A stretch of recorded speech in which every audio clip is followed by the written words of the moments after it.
नमस्कार। आज 31 अक्टूबर का दिन है। आज ही के दिन भारत में एक ऐसे महान व्यक्ति का जन्म हुआ था जो भारतीय स्वतंत्रता संग्राम के एक प्रमुख नेता और स्वतंत्र भारत के सबसे महान निर्माताओं में से एक थे। उनका नाम है सरदार वल्लभ भाई पटेल। उनका जन्म 31 अक्टूबर 1875 को गुजरात में नाडियाद नाम की एक जगह पर हुआ था। उन्हें इनकी दृढ़ इच्छाशक्ति और राष्ट्र को एकजुट करने में उनके अतुलनीय योगदान के लिए इन्हें भारत का लौह पुरुष कहा जाता है, आयरन मैन ऑफ इंडिया।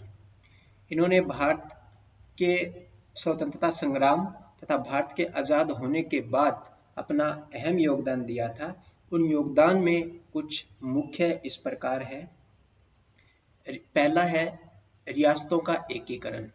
जब देश आज़ाद हुआ था तो उस टाइम देश में लगभग 565 छोटी बड़ी रियासतें थी जिन्हें भारत या पाकिस्तान में शामिल होने या उन्हें स्वतंत्र रहने का विकल्प दिया गया था। अगर ये रियासतें अलग रहती तो भारत कई टुकड़ों में बिखर जाता। उन्होंने जूनागढ़ और हैदराबाद जैसी उन रियासतों के खिलाफ कठोर कार्रवाई, जैसे हैदराबाद के लिए ऑपरेशन पोलो नाम का एक आंदोलन चला जो भारत में शामिल होने से इनकार कर रही थी। उन ऐसी रियासतों को उन्होंने इकट्ठा किया, उनका एकीकरण किया।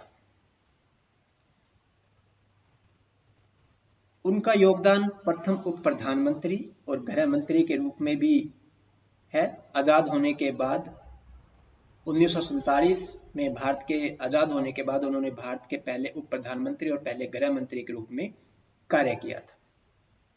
सरदार की उपाधि, उन्हें सरदार की उपाधि भी मिली थी। बारडोली सत्याग्रह जो 1928 में हुआ था, एक सफल कर विरोधी आंदोलन था। जिन्होंने इस आंदोलन को सफल बनाने में योगदान दिया, उनमें से मुख्य भूमिका सरदार पटेल जी की रही। यह उपाधि जो समाज सरदार की उपाधि है, उन्हें बारडोली की महिलाओं और महात्मा गांधी ने दी थी, जिसका अर्थ होता है नेता या प्रमुख। अखिल भारतीय सिविल सेवा, उन्होंने देश की प्रशासनिक स्थिरता के लिए अखिल भारतीय सिविल सेवाओं जैसे आईएएस, आईपीएस की स्थापना में भी अहम महत्वपूर्ण भूमिका निभाई। कुछ और महत्वपूर्ण तथ्य हम देखते हैं, जैसे राष्ट्रीय एकता दिवस। राष्ट्रीय एकता दिवस उन्हीं के जन्मदिन के उपलक्ष्य पर आज 31 अक्टूबर यानी कि हर साल 31 अक्टूबर को राष्ट्रीय एकता के प्रति उनके आजीवन समर्पण को सम्मान देने के लिए उनका जन्मदिन 31 अक्टूबर को राष्ट्रीय एकता दिवस के रूप में मनाया जाता है। बारडोली सत्याग्रह, बारडोली सत्याग्रह 1928 में चलाया गया। यह गुजरात के बारडोली तालुक के किसानों का एक अहिंसक आंदोलन था। बॉम्बे प्रेसिडेंसी की ब्रिटिश सरकार ने किसानों पर टैक्स की दर में 22% की भारी वृद्धि कर दी थी। पटेल की भूमिका इसमें क्या रही? महात्मा गांधी के कहने पर वल्लभ भाई पटेल ने इस आंदोलन का नेतृत्व संभाला। उन्होंने किसानों को टैक्स न देने के लिए व्यवस्थित और अनुशासित तरीके से संगठित किया। उन्होंने विरोध के लिए एक मजबूत संगठनात्मक ढांचा तैयार किया, जिससे ब्रिटिश सरकार को झुकना पड़ा और टैक्स वृद्धि को वापस लेना पड़ा। इसका परिणाम यह हुआ कि सफल नेतृत्व और दृढ़ संकल्प के कारण बारडोली की महिलाओं और महात्मा गांधी ने इन्हें सरदार की उपाधि दी थी। इन्हीं को समर्पित गुजरात में स्टैच्यू ऑफ यूनिटी यानी कि एकता की मूर्ति का स्थापना हुई है। एक विशाल स्मारक है जिसके बारे में हम पढ़ते हैं।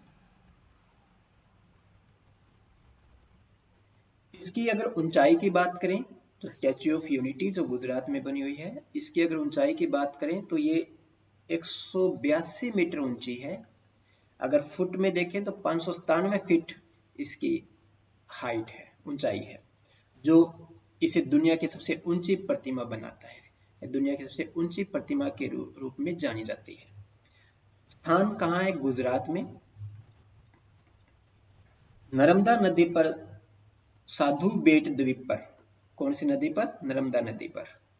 सरदार सरोवर बांध के सामने स्थित है। इस क्षेत्र को एकता नगर के रूप में जाना जाता है। इसका उद्घाटन 31 अक्टूबर 2018 को सरदार पटेल की 143वीं जयंती के अवसर पर किया गया था। विलक्षण गैलरी यानी कि व्यूइंग गैलरी में देखें तो प्रतिमा के सीने के पास लगभग 153 मीटर ऊंचाई पर एक वीक्षण गैलरी है। यह गैलरी नर्मदा नदी, सरदार सरोवर बांध और आसपास की सतपुड़ा और विंध्याचल पर्वत श्रृंखलाओं के शानदार मनोरम दृश्य प्रस्तुत करती है।